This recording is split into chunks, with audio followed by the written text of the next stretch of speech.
नमस्कार, आपण पाहता हिरकणी न्यूज. हिरकणी न्यूज प्रत्येक क्षण ताज्या घडामोडी आणि महत्त्वाच्या प्रत्येक बातमीसाठी नेहमी तत्पर. कोकणात भीषण अपघात. दशावतार नाट्य मंडळाची गाडी कॉन्क्रीट मिक्सरला धडकली. माझगाव येथून धक्कादायक बातमी.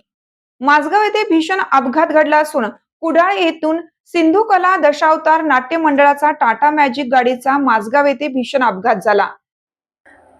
रस्त्याच्या कडेला उभ्या असलेल्या दुचाकीला वाचवण्याच्या प्रयत्नात गाडी समोरून येणाऱ्या कॉन्क्रीट मिक्सरला धडकून पलटी झाली.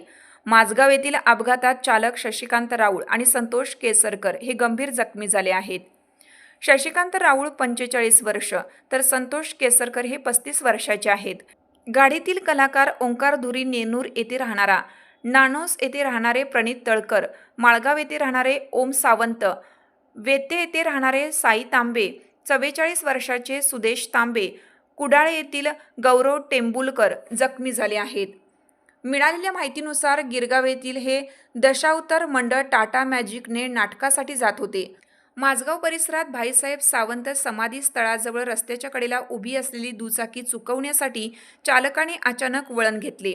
त्याचवेळी समोरून येणाऱ्या कॉन्क्रीट मिक्सरशी जोरदार धडक झाली आणि गाडी पलटी झाली. अपघातानंतर तेथील स्थानिक नागरिक मदतीसाठी धावले. जखमींना बाहेर काढून रुग्णालयात दाखल केलं. सुदैवाने या अपघातात कोणतीही जीवितहानी झाली नाही. आपल्या हिरकणी न्यूज चॅनलला लाईक करा, शेअर करा आणि सबस्क्राईब करायला विसरू नका आणि रहा अपडेट.